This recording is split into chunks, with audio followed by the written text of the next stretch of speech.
And we are back. Welcome to another edition of the Sports War. And we are back. Welcome to another edition of the Sports Report. I am your host, Brian Barnaby, and let's just say the boys are back in town. She got away, know what I say? She can't joke, she don't know what to do.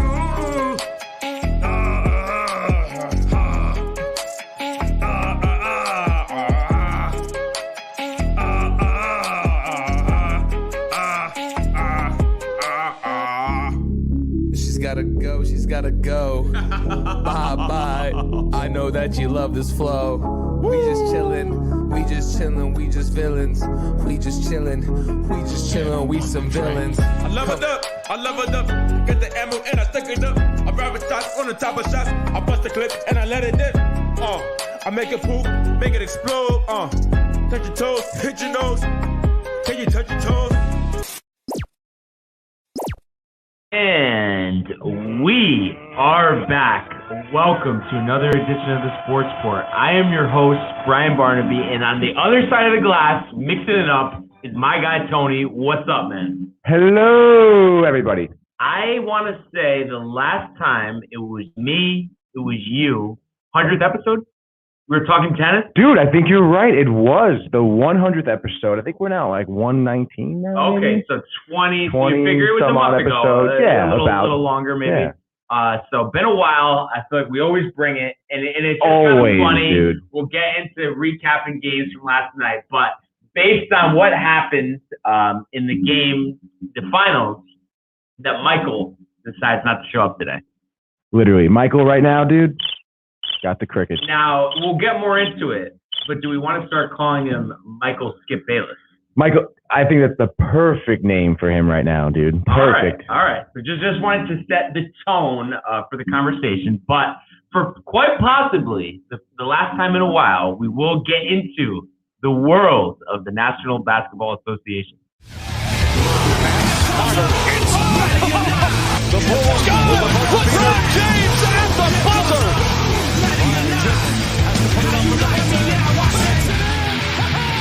He banks in the three! And the Lakers win the game! Oh, and the Bucks win the game! Oh, now, geez, could we roll it back from yesterday? What was it saying that last night was going to be the last night of the NBA season? Did I say that? I think you said that last night was going to be the last night of the NBA season. I think then, no need to roll it back. All right, it's everyone a knows. Thing, it's a tone, but Michael is not present. Good on you, Barnes. Not here to answer. The mission is complete. What we set out to accomplish is done. The Milwaukee Bucks, 105-98, win the 2021 NBA Finals, their first title in 50 years. What a run. Deficits in the postseason, Giannis possibly being out for the postseason, everybody's thinking for an ACL, down 2-0 in this series, on the brink of elimination against the Brooklyn Nets, and here we are. The Bucks are NBA champions. I mean, what a run. Dude, it was honestly amazing. And it's you mentioned Giannis's knee, and it's funny because that was a huge story when his hyperextension happened, huge story. And I think that was the story for a day. Comes back totally healthy. I think maybe you saw him limping and wincing at some pain a little bit, but other than that, dude, it was like nothing ever happened. And I mean, we'll dive into the numbers. So last night, 50 points, 14 boards, and how about all this talk about him at the line? 17 of 19 at the free throw line. That's how you win an NBA Finals game. Yeah, there you go. Free throws. He did not. He was locked in, dialed in, got those free throws. We talk about it all the time. At that point, it's a mental game, and he was ice cold. Yeah, and I think before last night, the series he was shooting 63% from the line. Then he goes 17 and 19. And he actually only missed one free throw until the final possession they had. Yeah, but it was funny because he ended up getting 50 points exactly. It worked out good as far as the stats were concerned. And how about on the defensive end? 5 blocks, and it just seemed like every big shot he was just there to, and like, not just like a little, oh, it's a nice block, like thunderous block. Slamming the ball down, dude. Yeah. Very impressive. And I saw some stat this morning. I think he had 3 games going 40-10, and he was the second person to do so in the finals. Right. Second person to do so in the history of the NBA, and the other person was Shaq. Yeah. And I did see a lot of comparisons what Shaq had done, his dominance over the years. And we look at series averages, 35.2 points per game, 13.2 points per game, 5 assists, 61.8% shooting. First player to reach all of those numbers. I mean, what a series. Yeah, man. I mean, he proved all the naysayers wrong for sure. And I mean, you saw it in his emotion when he was holding the trophy, when in the press conference afterwards. I mean, he was talking about how this was his team. He got drafted here. He did it the hard way. He could have went to some super team, but he didn't. He grinded it out with the Bucks, and he got the result he wanted to. Yeah. I mean, what a run. And also, it's funny because he's not here to answer, but I think we can kind of answer for him. I was going to ask, ours truly, Main Magic Mike, if he was finally sold on Giannis, and could you just play the part of Mike right now? What would he say? What would he say? Oh my God, it's going to be tough. I'll try to channel it. It was an easy season, all right. You may want to put the asterisk in there because all the other teams had the injuries, and you want to compare them to Shaq? No way. LeBron, I don't think so, dude. We'll see if they can repeat. We'll see what happens next year. They're going to have another losing record again. Don't even worry about it. Don't think twice about it. Yeah, I think that's what he would say. That sounds pretty good. I do have to say, but I would think, I do respect Michael and his basketball knowledge. I think it's one of those things, deep down, it's a Michael King situation. He knows that Giannis had a run for the ages, and he solidified his place in NBA history with this title, with this run, what he's accomplished in his 7 years in the NBA, and what's left to accomplish, because I think he's going to grow with this organization. He's there long-term. So really, what a story. And also, the 50 points, I believe he was either the 6th or 7th player in finals history to have a 50-point game. LeBron's on the list. Jordan's on the list. I want to say maybe even Rick Barry, a couple others, all Hall of Famers. So he joins the list. And really, like I said, just finishes off this season. And it's funny because you go through all this time and he has to hear all this stuff from the naysayers. He can't get it. And it's like, all of that just goes all away. And it's like, who are they targeting next? Right. I mean, I feel like he would still be targeted next year, to be honest. I would think I think that there's like a bigger target on his back even to see how he would, kind of continue this level of play. Yeah. Like, is he going to improve? I mean, right. Which is we read the numbers. How could you really improve on that? I mean, exactly. I guess, consistent free throw shooting, 3-point shooting, but he does so much. And I think really what makes him so good is these stars, we talk about it all the time, these MVP candidates, not many of them focus on the defensive end like he does. Right. I mean, really everybody in the whole league, defense is lacking. But he locks in, he's the centerpiece. So he hustles. Yeah, he hustles. And like you said, it sets the tone for the rest of the team.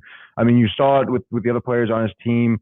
I mean, they rose to his level of play for sure. I mean, that was an all-around team win, and you just got to respect that. And I think a great sports analyst once said, teams win championships, not players. I believe somebody said that. Who said that?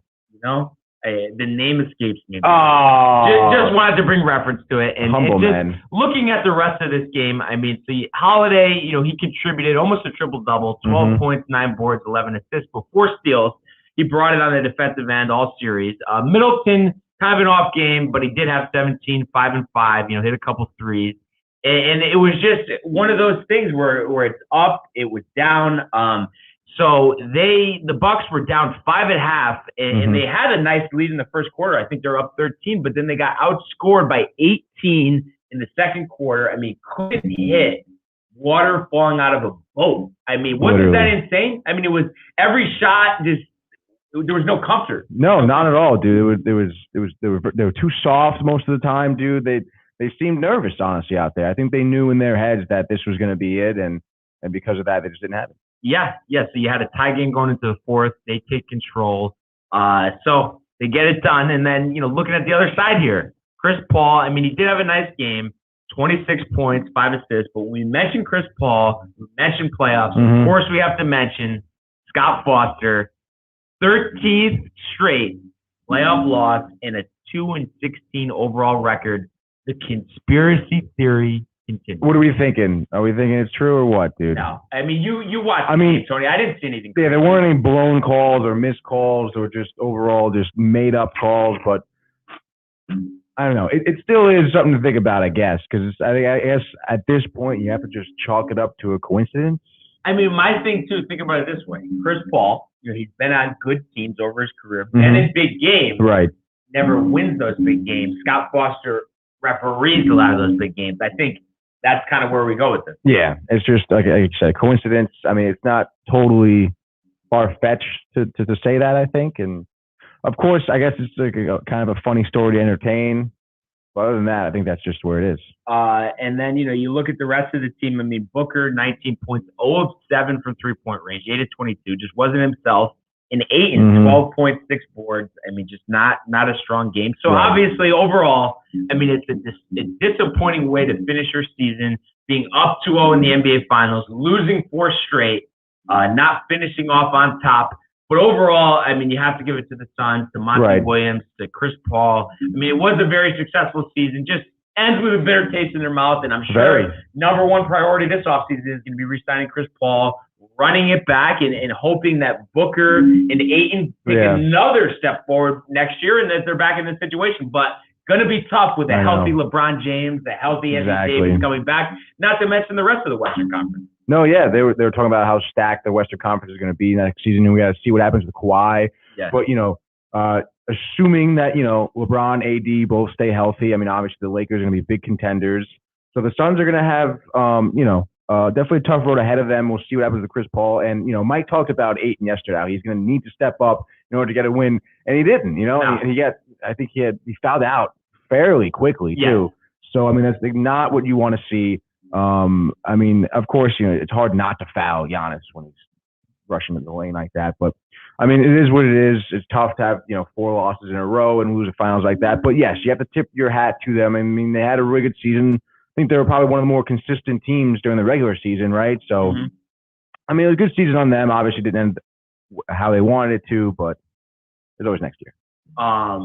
So, I mean, that caps off, I mean, what an NBA season. And it's just funny, going into this season, I thought, of course, Giannis is a great player, but, wasn't, obviously, I mean, I'm a big, LeBron James fan, was hoping the Lakers could repeat, but it's funny, just from the slack that I had to hear from Mike, from Grasso, from Gino. I mean, you were here for it. How many conversations did we have about this? Dude, it was every day. And they were angry at me, even bringing it up, thinking I'm crazy. And here we are, the Bucks are champions. I mean, I don't know if I've ever seen something like this. In all the sports debates I've had with all my friends over the years, nothing has happened like this in this kind of short amount of time. You'd think maybe I'd talk about this, they get closer this year but not win, but just to win it this year when no one expected. I mean, it was just, I really enjoyed it, but especially for a team that I wouldn't consider my favorite. It was probably the best title run I've enjoyed from a team that is not my team. Barnes is just so tired of being right. I mean, I enjoyed, covering start to finish it. And really, you think about it, I started when we were previewing this season. So, we had the whole season on, really enjoyed covering it all year. But I think, there will be some stuff we'll talk about, this offseason, whether it's the draft, whether it's free agency, whether it's trades. But we will get away from the daily in the world. So we'll just have to focus more on baseball, which me and you are in favor of. Hell yeah, brother. And we got the golf. We got U.S. Open. Is that September, right? It's coming up, tennis? I think it's end of August, I believe. End of August, okay. In Flushing. In Flushing, baby. So it'll be interesting to see what happens there. Can Djokovic do it again? So a lot of stuff we're going to cover, but like I said, we will cover off-season news as it comes in to us. And to wrap up our NBA discussion, any bold off-season prediction you want to make for this NBA off? I don't know if it's so bold, but I don't think Chris Paul is going to stay with the Suns, dude. If you had to pick a team. I mean, I think he's going to want to win. He may be looking at the Lakers, dude. It's funny. Like, I guess push comes to shove, I would welcome it.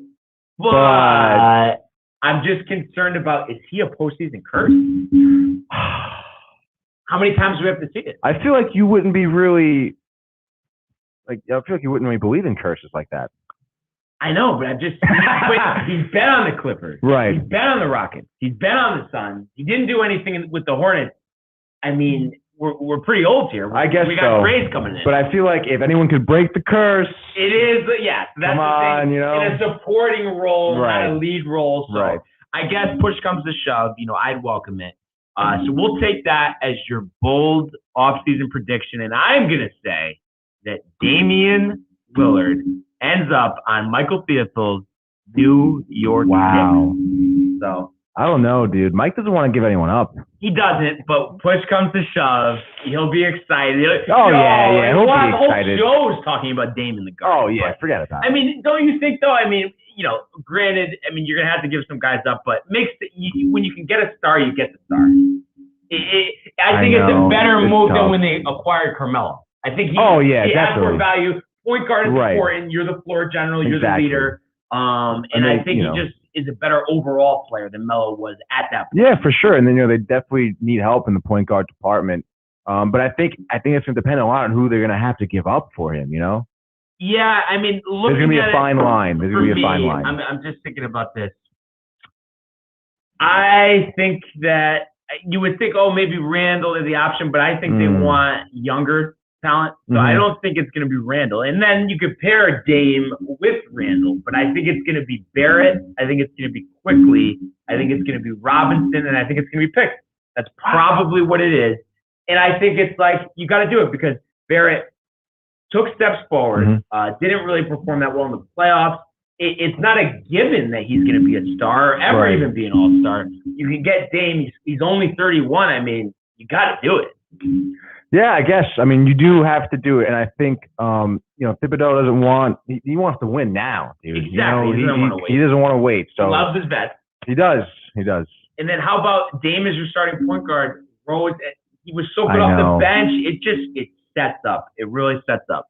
It does. No, yeah. Well, I guess we'll see what happens. I think I'm telling you, if they give away the players you just mentioned, I feel like Mike is going to be a little salty about it. He is. But it's just like one of those things like almost reminds me of what the Nets had to give up for Harden. Like, we love Jared Allen. But at the end of the day, we want James Harden? Of course we want James Harden. So I think that's what happens. We'll cover it. And it is just funny. Over the last couple of years, I mean, NFL free agency was always king, but it seems like more drama with the NBA as far as free agency is concerned. I think out of all the sports leagues, it's, I don't know, the most covered, the most dramatic. Yeah, I would say so. And especially now, I feel like, the NBA has so many contending teams as well, so it's like players who could really go anywhere and kind of change the whole narrative of the season, So yeah, and I think once we got away from this Warriors dynasty, it's just opened the floodgates. Yeah. And I think it's going to be open for the foreseeable future, honestly. I think a lot of contentions, everybody's gearing up, and there's just a lot of good players in the league. So what a season it was, and we'll cover the offseason as it comes. When's the draft? End of July? The draft is going to be, the 29th. Wow. So it's coming up? What's today? 2 weeks? No, today's 20 days. 8 days. I can't believe it's that soon. Holy shit, dude. Where's the time gone? We will cover it. But our favorite topic, we're going to switch gears, world of Major League Baseball. Giving chases Judge, and he dives into the stand. DeGrom begins the season with an overpowering strikeout of Ronald Acuna. The wall is gone! 3-run home run! What's going on here? I love it. He drives one to the moon. High, deep, and very gone. All right. Very gone. And it's funny, Tony put this in Citi Field despite the winning team was not at Citi Field. I always will put us in Citi Field, dude. Okay. Come on. So, of course, it's me. We're starting with the Yankees. 6-4 over the Phillies. And honestly, another great complete game. And to top it off, we didn't get what we talked about was important from Herman. There was some talk, he hasn't had a start in a few weeks, so his pitch count is limited. I think he threw 70 pitches, but 4 innings, 3 hits, 2 runs, 3 walks, 5 strikeouts, no decision. I mean, what was your thought there? Just mediocre? Mediocre, honestly, even at best. I mean, we talked about him yesterday. He needed a good outing. He needed to kind of prove himself a little bit here, and it seemed like he was struggling a little bit with some location. And it's just, I don't know, it just wasn't the outing I honestly thought we were going to see. Yeah, exactly. And I know sometimes I'm just too, like, up and down with things here, but with Herman, especially this kind of just makes you think about it more and more. I mean, he knew he needed a big start. He hasn't had one in a while. I kind of just like am all set with him. Like, if they want to have him be a reliever, fine. And I know I think you probably see the light here on this is I just don't think he can start a playoff game and even have a quality start. I really don't. I think he's 4 or 5 innings. He's 3 earned. He can't shut down the lineup. He doesn't have any dominance in him. No, yeah, I think you're totally right. And I think, I don't know. I don't want to say it's like a mental issue. I mean, it just seems like he just doesn't have the grit, to just really get nasty, throw some high cheese, like change up his pitches, keep batters guessing. It seems like any batter out there kind of has his number, and then to boot, he makes a mistake every once in a while, and he gives up a lot of runs. I mean, 5 innings, 3 earned. That line he had last night is not good. It's not what you need. It's not what you need at all. No. It's not where it's at. It really isn't. And it's just funny where we were, call it 6 to 8 weeks ago, where he was pitching very well. Tyone was getting hammered every time, and now it's completely swapped. I know. Tyone looks great. I mean, if they make the playoffs, I mean, he's going to be your 2 or 3 starter. Yeah. I mean, we'll see what happens when Severino and Kluber come back. But just something to keep in mind. And then on the offensive side of things, I mean, 4 homers, which we love. And how about Gardy? But, of course, the typical Brett Gardner home run. First row, right field. Be happy. At the time, it was a big homer. I think it tied the game, or they took a 1-run lead. They went back and forth a little bit. So, I mean, nice homer, but still 1 for 5. I still feel the same way despite the homer. And I know Uncle Richie wants to keep him there. Would you say he's his favorite player or no? I would say currently, yeah. Okay. Definitely. Okay. So he does get the homer, and then you look at the rest of the lineup. Stanton, 2 for 4, hits a homer, which actually, from yesterday's show, me and Mystic Mike said he was going to homer. So he does homer. First extra base hit in Yankee Stadium since May. That's crazy. When I read that, I was like, what? Yeah, he's done all the damage on the road. Wow. It's the whole thing. It's on fire. It's ice cold. Plays to that narrative. And then Gary Sanchez, who had a really hot streak, kind of tapered off a little bit, but now he homered I think 2 games ago, and he hit another one yesterday, 2 for 3, hit his 17th homer.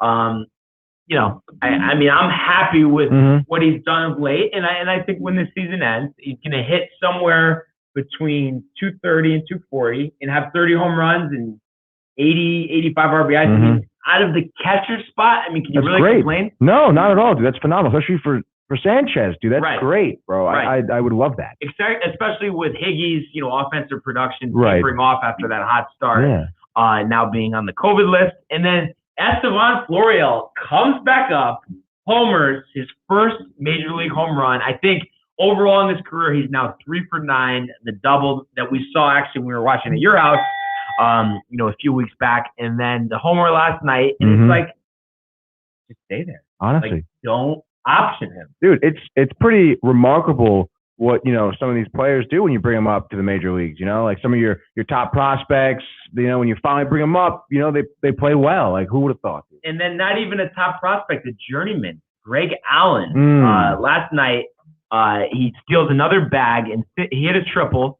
Since being recalled from AAA, 4 for 8, 5 runs, 2 steals. I mean, is that setting the tone, or am I crazy? Oh my God, dude. I mean, for someone like him, that's huge, dude. It's unbelievable how, these players are coming up and playing so well. And I bet Cashman is just like shaking in his boots a little bit, dude. And I am sure you saw this, but I guess if you do a collective total of wins and losses from all their minor league teams, they have the best record in the whole league. Really? Yeah. So to boot, I mean, something to. There we go, baby. But yeah, these guys have done a great job filling in, and it's just there's a whole different feel around this team. I think it's still 7 out in the division, 6 in the loss column, 4 in the wild card, but you feel like there's hope. I mean, for the first time, I don't know, since the first month of the season. Yeah. Oh, easily, dude. I mean, for the first time of the year, I feel like there's been hope. And I really do think you hear Michael Kay talking about it all year, really. But I mean, I don't think it's totally unreasonable to say that they're going to make the playoffs.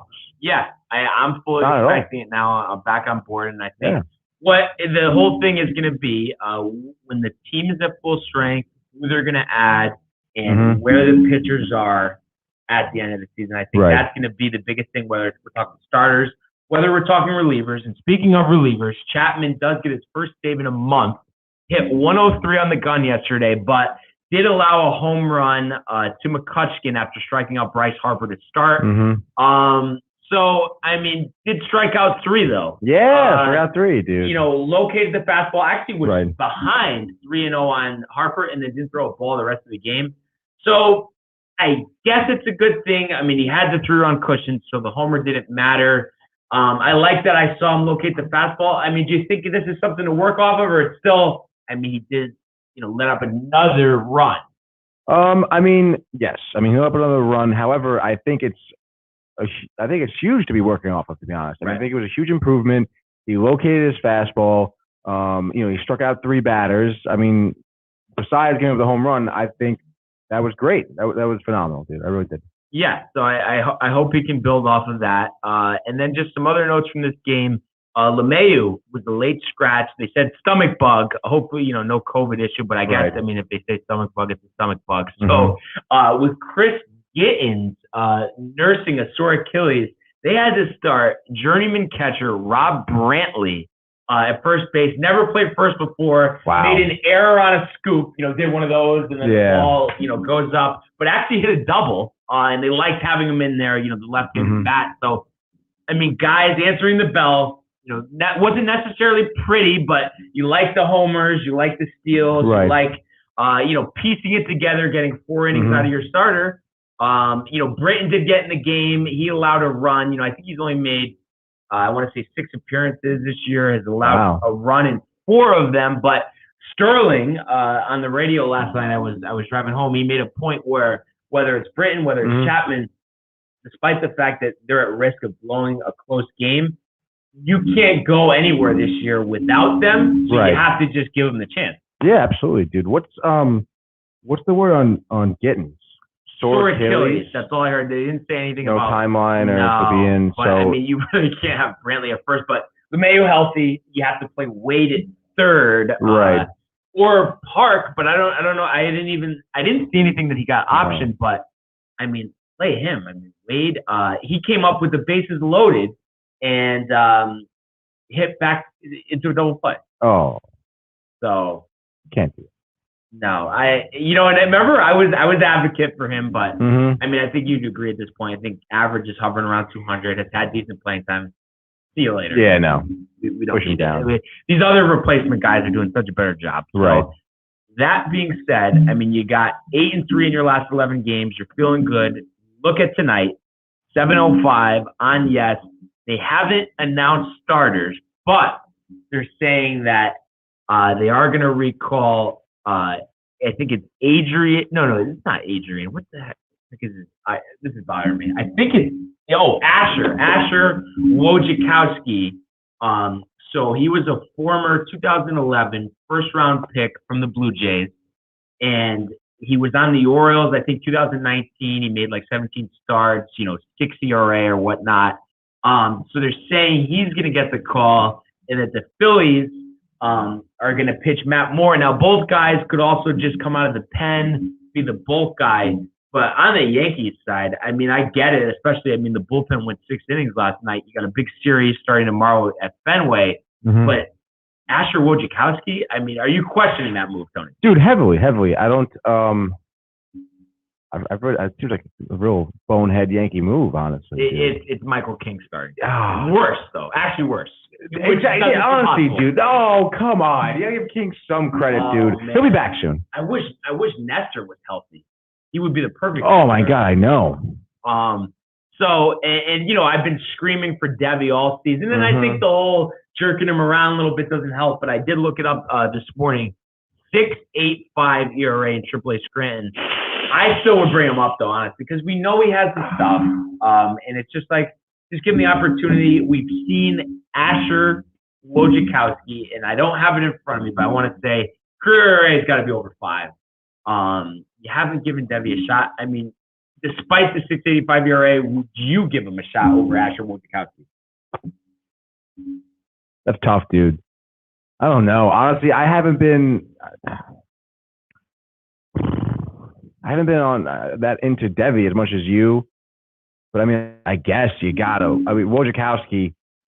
I don't know. Give Wojciechowski a shot, and if he blows it, I guess they were excited. He came out of the pen in AAA. I want to say last week, 4 innings, 8 Ks or something. So they figured, he pitched well. But my whole thing is, and do you remember Yankees used to have Chance Adams a couple years ago? He was highly touted. They jerked him around, didn't really give him much of an opportunity.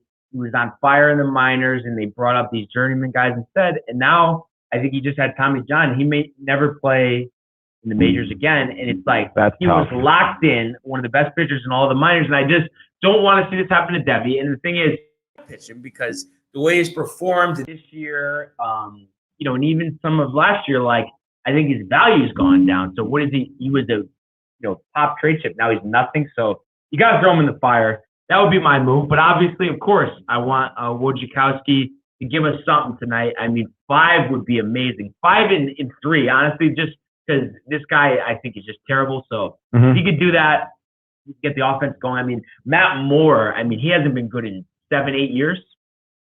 Yeah, I'd say so, dude. So it's I don't know. It's tough out there. This really could be a bloodbath tonight.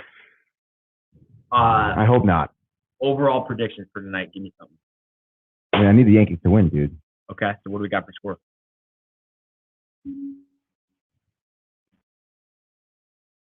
I'm going to say the 6-4 again, honestly. I think it's going to be similar to what we saw last night. This time Chapman doesn't give up the homer. Yeah. I like it. I'm going to just agree with it, Tony. And then let's get to Fenway. Yes, dude. Let's get to Fenway. And then just before we switch gears here, injury update. Severino starting rehab assignment soon, expected back early August. So Yankees welcome that. This way they don't have to start Asher Wojciechowski in an important game. And then Corey Kluber throwing soon, expected back early September. I don't know what happened with this timeline. Right. They were saying August, now they're saying September. But going to be in the playoff picture. At least he's there, stretch run. Hopefully he can recreate what he had before because he was dominant. Very. Last 4 or 5 starts before the injury.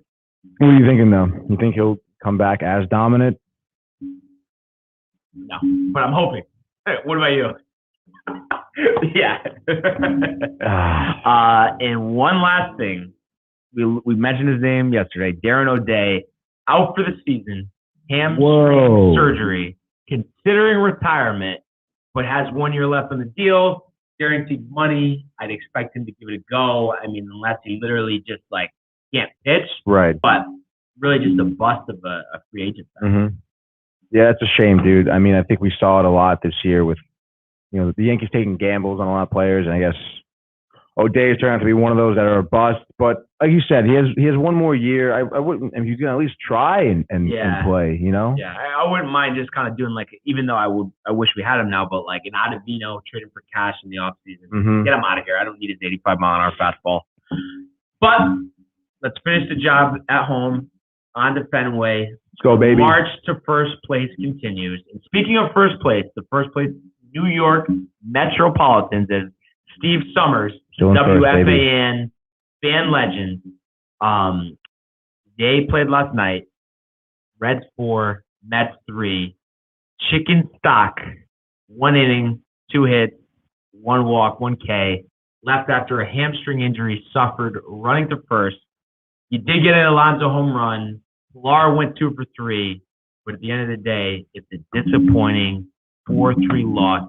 Mm-hmm. What happened, Tony? I mean, it was simple. We talked about it even in their win the other day. I mean, they're going to need heavy run support. And, I mean, you get the home run from Lonzo, which is great. Pelago going 2 for 3 is great. But, I mean, I think Conforto went 0 for 4. McNeil 0 for 4. Nimmo 0 for 5. And you need specifically those 3 batters to do well. I mean, those are your top batters right there. Mm-hmm. I mean, they can't be doing that in a game like this, especially in a game that was so tight. You know, like just a 1-run loss. I mean, they blew it in the 9th inning. They had the opportunity. It was literally laid out for them to get the W in the 9th. They could not do it. And you know, you have to expect at this point with the injuries we have with our starting pitchers. I mean, you're putting this ragtag group of pitchers together, especially with now. The last game against the Reds, we used so much of our bullpen. You know, you had all these guys from Syracuse being called up to play, and they didn't do terrible, honestly. I mean, only 4 earned runs for the game. It's not horrible. I mean, you need your batters to make up for those 4 earned runs. You need the run support, and that's literally what it is. And they were swinging at pitches that were outside of the zone. They were looking at pitches that were inside of the zone. And it was not a good performance from offense at all. Yeah, but I have to say, it does seem like Alonso's really heating up. Oh, yeah, dude. I mean, how could you not expect that? I mean, you saw him fired up from the home run derby, firing up his whole team. I mean, he's having so much fun out there like he has been all year. I mean, it was only a matter of time until he started a nice streak. And they had a shot here. I think Dom Smith led off the 9th, with a walk, and then they went 2 strikeouts and a pop-up. To end the game, off, I think Amir Garrett came into the save. Yeah. Just didn't get it done. And they haven't the last 10 games. I mean, they're 4-6. I mean, they still do have that 2.5 game lead. But, I mean, we've talked about trades. And speaking of trades, Chris Bryant, their top trade target, left the game last night with hamstring tightness. I know. Hamstring's always a tricky spot. I just trying to think. I mean, I don't know if I've ever heard of a hamstring injury where the guy didn't go on the IL. That's what I mean. I'm pretty sure we talked about this. Yes. Maybe with Stanton or Judge having hamstring issues. And I mean, you're right. I mean, hamstring is tricky. I would imagine the Mets are going to keep a close eye on that because I mean, all the talk now is them getting Chris Bryant for the trade deadline. So and it seems like they might be switching gears a little bit. How about this erroneous report from SNY? Last night, they had Tony Fools. I walk in the studio. He tell me I missed that the Mets acquired Jose Barrios. How about the frauds at SNY? I want to hear a call out, Tony. Dude, you can't do that, okay, dude? Like, you're SNY, dude, and you're literally Instagrammed like a trade. Like the picture, Barrios, Mets acquire Jose Barrios, Twins acquire these 3 players. Like, dude, you can't be doing that, bro. No. And I think Barrios, like we talked about, it would be good, but is he just like a slight upgrade over Marcus Stroman? I don't think he's an 8. No, I mean, I think that's a perfect way to put it. I think he's a slight upgrade on Marcus Stroman. They're around the same age. They relatively have the same stats. More strikeouts, I guess. Oh, yeah, Barrios definitely more of a strikeout pitcher. I mean, he has a good curveball. He has a good sinker. Yeah. He throws, I think, a 4-seam fastball as well. So, I mean, he definitely is a good pitcher. But, I mean, it's a tough position at this point because, you have DeGrom injured and you're not exactly sure what's going to happen with him right now. And all season it's been, Syndergaard and Crossover coming. But then every month it's like, well, it's going to be the next month. And then it's going to be the next month. And then, they come back and who knows what they're going to be like when they do come back at this point, So, I mean, I don't think it'll hurt us to get a new starter. But, I mean, I think, well, what SNY was proposing, right, was us giving up Tyler McGill. Our guy, honestly, which I think is that would be it'd be tough to give him up because he's been showing that can be consistent. He's showing that he could be in the rotation.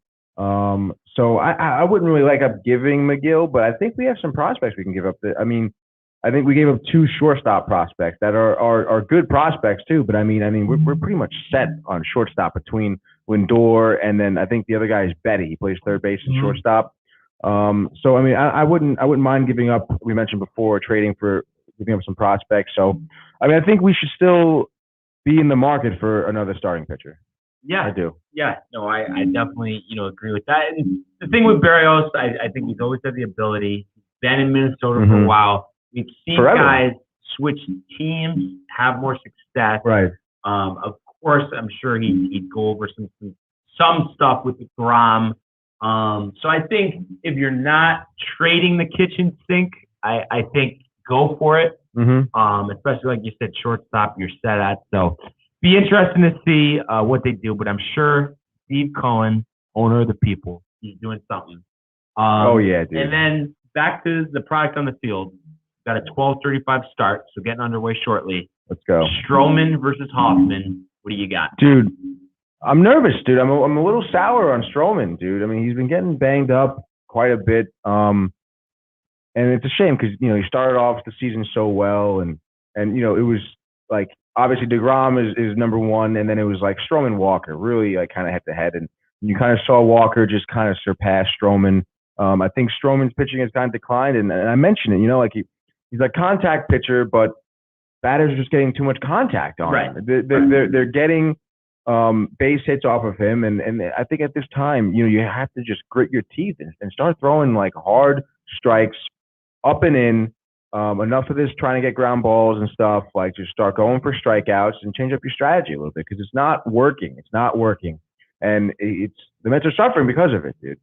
And I think too, not that he can be like a Cy Young guy, but I've always thought he should be able to harvest stuff to be borderline all-star. Yeah. Very good number 3 pitcher, and it's just like you feel like it's just location. That's the biggest problem. I think so, dude. I mean, he's hitting his spots. Like he's not struggling with his command, but it's just where he's choosing to pitch is the issue, I think, at this point. And he really could be, I think, a phenomenal pitcher if he's changed up his strategy. So we'll see, if he can get the ball rolling today. They do have the Met lineup out. Nimmo, McNeil, Alonso, Smith, Conforto, Villar, Nito, Yorme, and Stroman, rounding it out at number 9. Any thoughts there? I mean, kind of typical or? Yeah, I think pretty typical. I mean, I guess giving McCann the day off is all right. I mean, I have confidence in Nito. Right. Especially, it's tough though. I feel like McCann has been kind of getting some momentum at the plate. Right. But I guess if they want to give him the rest, give him the rest. That's fine. But it's that top of the order that really needs to produce. I'm not worried about Alonso. It's Nimmo, McNeil, Conforto. Smith has been solid. Yeah, solid. Spectacular. No, not spectacular. But I mean, he's been solid. He's been coming up in some clutch spots as well. And I mean, I think you can't ask much more of him. It's the other guys that are doing way less than they should be. They need to step it up. Push comes to shove. What are we seeing today? I think Hoffman is going to get a little banged up, honestly. Okay. I think Alonso's going to bang him up. I think Smith is going to bang up. I can see Conforto going like maybe 2 for 4, single and a double, maybe a couple of ribbies. That'd be nice. Tomas Nito leaves the building. Oh, maybe.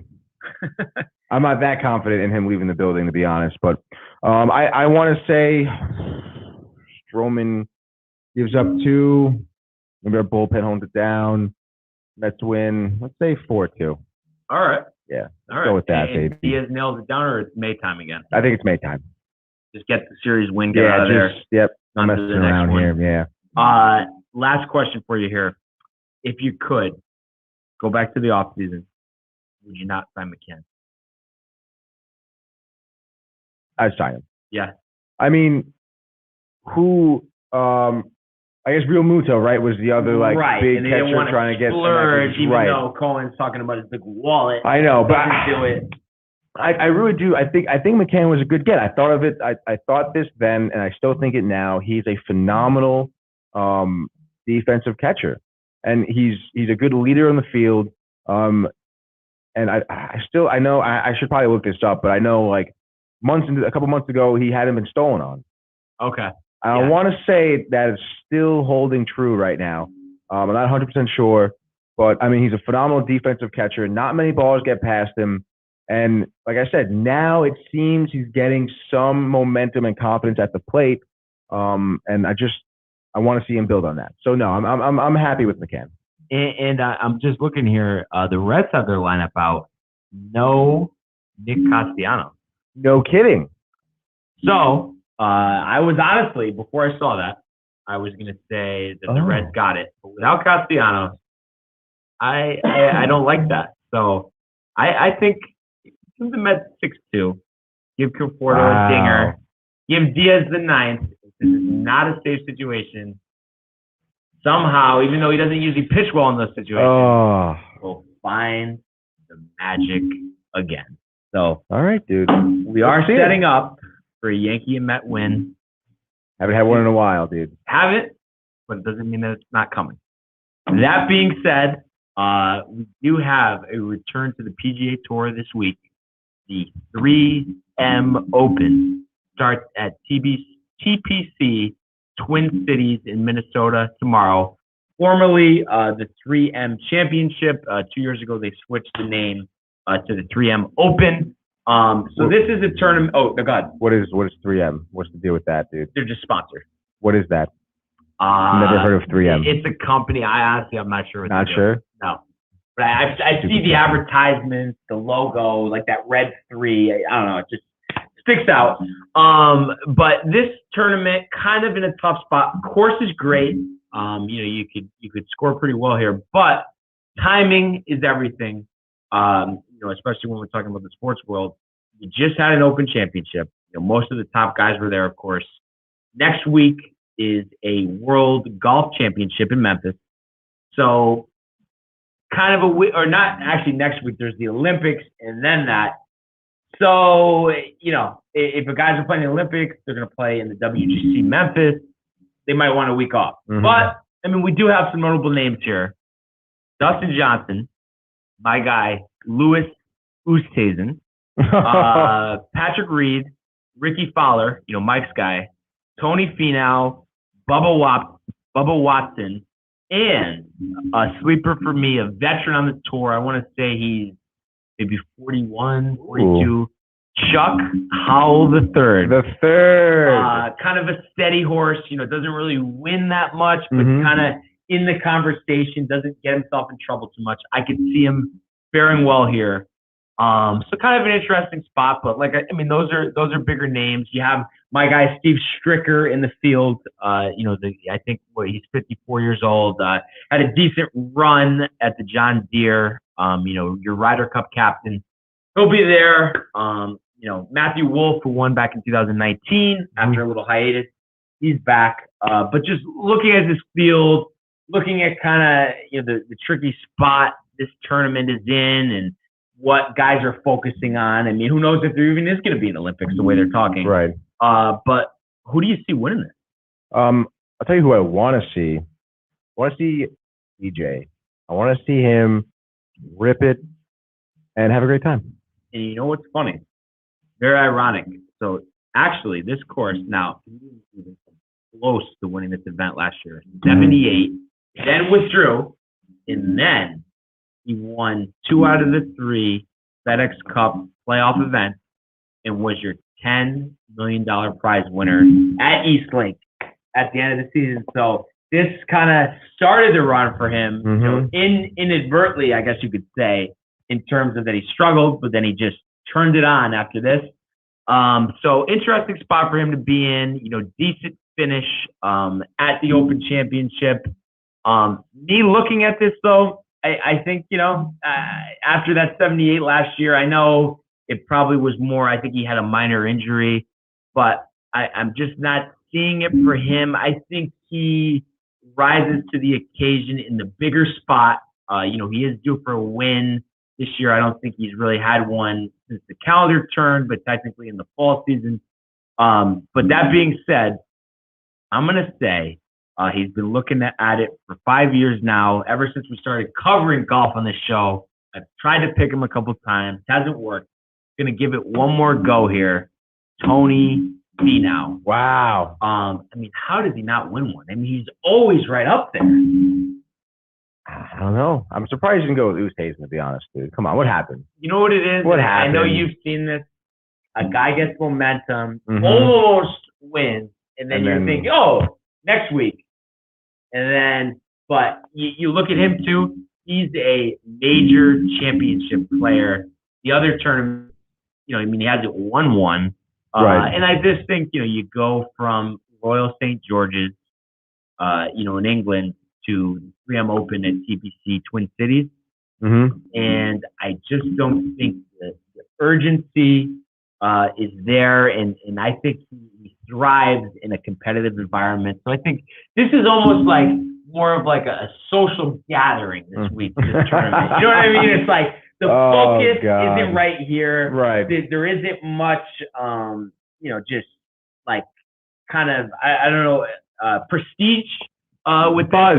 I think it's more of a warm up. It's like, right. when you have a big golf trip coming up and the fellas want to go to Fairchild, maybe get an 18 if you can beat the sun. Everybody's having a couple of Trulies. I think that's what we're going to see. And that's why a guy like Chuck Howell III, I'm going to say top 10 finish, he's trying to like get himself prepared, possibly to win again. It's been a while. So that's why I don't think Louis got it. And I can't believe he blew it, honestly. After the scoring record, I know we've seen this story before, but I know you weren't surprised in the least. You said it. I mean, you said it after the first day. and honestly, push comes to shove. You think it's it? Like he's not going to win another major? I don't think so. He's old, right? 38. Oh, he's 38. Yeah. Oh, I thought he was in his early 40s. All right. So, he'll be around for a while. So, right. You never know. It could happen. Maybe he'll finally, I don't know. It's like he's made over $20 million in his career just from these, top finishes, winning the 2010 Open. I mean, when you make $20 million playing golf or over $20 million, you want to win, but right. Is it your number one focus? I would think not. I mean, honestly, I'd be pretty happy with $20 million. Yeah, and especially because you're not a heralded golfer. You're known as a guy that competes in majors, but you're not a national figure, right. Somebody that's considered the best golfer in the world. So I don't think he's going to win one either. I thought this past week was going to be, but golf. What a game, Tony. Did you ever think you could spend even like we have right now, 5 or 6 minutes talking pro golf? Talking pro golf? Honestly, never. And it's funny too. I was listening to obviously ESPN radio, and Don LaGreca also doesn't like I like golf, but he doesn't like golf. He can't watch it, can't stand it. And all of a sudden he's like, oh, you know what, man? I'm softening up to just talking about golf. Yeah. It's contagious. Yeah, it is. Contagious. Like you just need a little taste. Yeah, and then you're just hooked in. You guys end up going to the range on here or no? No, couldn't make it. Busy. Yeah, and then working. We had the tea time set for Friday. What are you doing? Oh my God! No, I'm just kidding. But in all seriousness, though, I would love to get out there with you guys. Yeah, we'll see what happens. Everything's tentative, so yeah. But come on. I would say there's no way we don't get out there within the next 3 weeks. 4 tops. 3 weeks? No, within that. We better. Oh, I'm yeah. saying. We better get out there in 3 weeks. Let's get with Mystic. Let's go. Let's get Matthew Gabriel on the court. Honestly, he'll come back home, nice and tan, ready to golf. Let's go. Yeah, looking forward to it. And then before we close out here, one other thing here. Mike says, I'm scared. That's why I don't want to do it on Friday. Michael, are you kidding me, dude? I've seen the way you golf, dude. And I know I'm better for a fact. I'll take you on any day. I'll take it today. Let's go today. What's that? What's that now? Who's scared now? Let's go today. Oh, man. But in all seriousness, Tony, no way, dude. Is there a slim possibility that we could work out Friday? Or if you had to give a percentage, would you say it's under 5? No, I would say it's I would give you 33 1/3%, honestly. That's not a bad percentage. No, dude. I was just telling you I may have plans Friday. Right, which we respect. All I said. Okay, nothing's set in stone. So I think golfing could be a potential, dude. Yeah. Mike finds this hilarious, I think. I mean, I cannot wait just to see him on the course. I mean, we've played together before, Right. but I have not seen him in action Neither have I, on the course. dude. I mean, this is going to be a sight, a spectacle. Obviously, we're Dude, going to record it. I can't wait just to see him with the sweatpants and the tucked into the high socks. The tiger cap. Oh, God. The NBA 2K logo. Oh, man. It is too much. But honestly, what a show today. I mean, really, really covered it all. Yeah, man. You know, it was nice, like we said, it had been, you know, at least about a month since we had just done me and you. But of course, you know, we'll welcome back the fellas with open arms. Of course. We pick up the slack when we to. can. But like always, I'd like to thank everyone for joining us. Keep commenting, keep subscribing. We appreciate the love. Like Tony says, you are our bloodline. Everyone enjoy your day. Go Yankees, go Mets. Go Yankees, go Let's get Mets. it done. See you later. Let's freaking go, baby. Hey guys, Tony here from Downtime TV checking in. I want to thank all our fans out there who's been liking, subscribing, sharing our content. You guys are the best. You guys are our bloodline. You make us love what we do. Thanks again.